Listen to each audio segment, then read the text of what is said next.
How to download Zooba on your Android device. Hi everyone, welcome back to another video from Tech for Gamers. If you're looking to play Zooba Zoo Battle Royale game on your Android phone or tablet, then you can download it directly from the Google Play Store. Firstly, open up or unlock your Android device and make sure that it is connected to a stable Wi-Fi.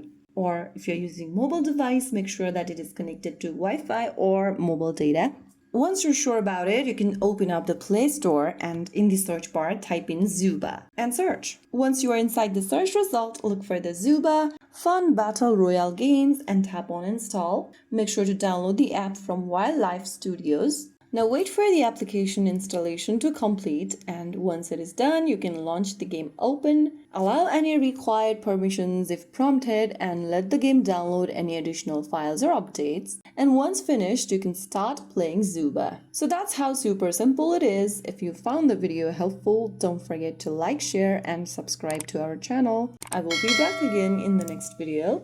Thanks for watching.